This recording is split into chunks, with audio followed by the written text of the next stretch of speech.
Hello friend, आज हम सीखेंगे गुरुवार की पूजन विधि कैसे करते हैं। तो चलिए स्टार्ट करते हैं। हमें गुरुवार की व्रत पूजन विधि करने के लिए हमें गुरु भगवान की फ़ोटो लाना है। ये वाली फ़ोटो ज़्यादा ही ज़रूरी रहती है। इसी वाली फ़ोटो से पूजन करें। फिर उसमें एक पटा लेना है। पटा में स्वास्तिक का चिन्ह बनाना है। स्वास्तिक का चिन्ह बना के उसमें भगवान को विराजमान करना है। उन्हें पीले कपड़े से रखना है। फिर हमें हल्दी से चौक बनाना है। ये हमारी चौक बन के तैयार हो चुकी है। अब इस चौक के ऊपर हम कलश रखेंगे। कलश हमारा दीपक वाला नहीं होता है। कलश हमारा वो कनेर की पत्तियां रख के फिर उसके ऊपर हमें एक कनेर की डराल लेंगे। उसके ऊपर हमें नारियल रखना है। जो नारियल हमने पहली बार पूजा में रखा है, ये नारियल हम पूजा में रख रहे हैं। इसके ऊपर हमने कपड़ा रख दिया है और कपड़ा लगा दिया है। कपड़ा के ऊपर से हमें ये धागा बांध देना है। यदि आपको कपड़ा नहीं बांधना है तो आप यहाँ पे धागा ज़रूर बांधिएगा।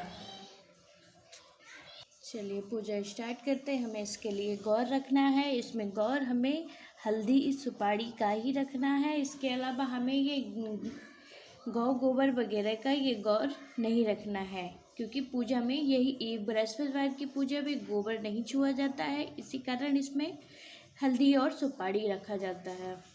सबसे पहले हम कलश की पूजा करेंगे। हमें एक पीला कलर का फूल लेना है और उसमें से हमें नहलाना है। पहले हम अपने आप को शुद्ध करेंगे, इसके बाद फिर हम मन को नहला लिए। नहलाने के बाद हमें हल्दी और पीला सिंदूर ही लगाना है। लाल सिंदूर इसकी पूजा में नहीं लगता है।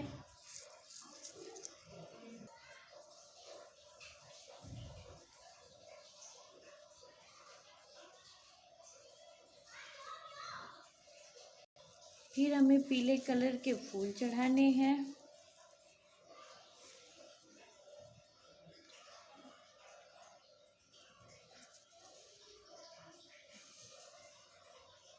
फिर हम चना गुड़ और मुनक्का का प्रसाद चढ़ाएंगे। ये हमारा भोग लग गया।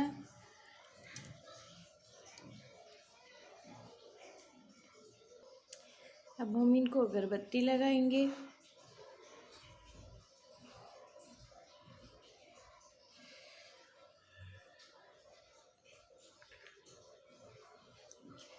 चलिए अब आगे बढ़ते हैं विष्णु भगवान की तरफ।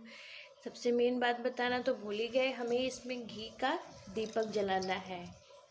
विष्णु भगवान को हम नहलाएंगे कि उसमें पीला कलर का टीका हल्दी और सिंदूर लगाएंगे।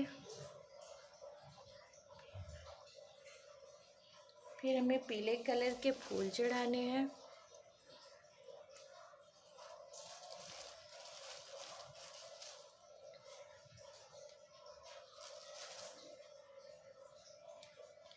ये हमें मार्केट में अच्छी तरह से अवेलेबल रहते हैं।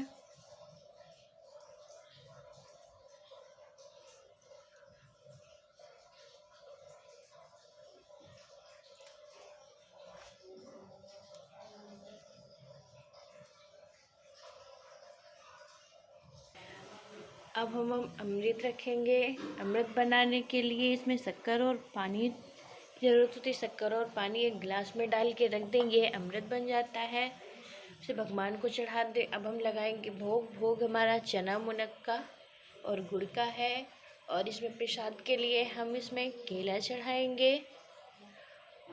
एक बात और, हमें गुरुवार के दिन केले का प्रसाद नहीं लेना है। ये प्रसाद हम खा सकते हैं, पर केले आज के दिन हमें केला नहीं खाना है। तो ये प्रसाद किसी ब्राह्मण या किसी कन्या और को दे सकते हैं।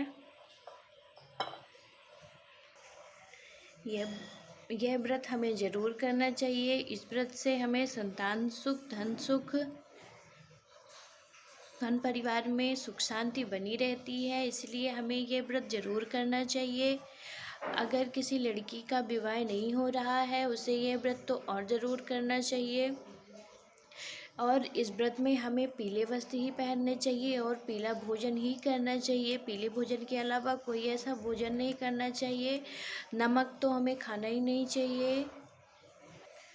तो फ्रेंड, ये रही हमारी पूजन विधि। अब आप हमें मैसेज करके, कमेंट करके ये बताइएगा कि हमारी पूजन विधि कैसी लगी। अब हम आपको फिर अब कथा सुनाएंगे। इसकी कथा कैसे होती है तथा ये कथा कैसे की जाती है, ये कथा हम आपको डिटेल से सुनाएंगे। तो आज की हमारी ये पूजन विधि समाप्त हुई। अब हम अपनी कथा करेंगे। Thank you.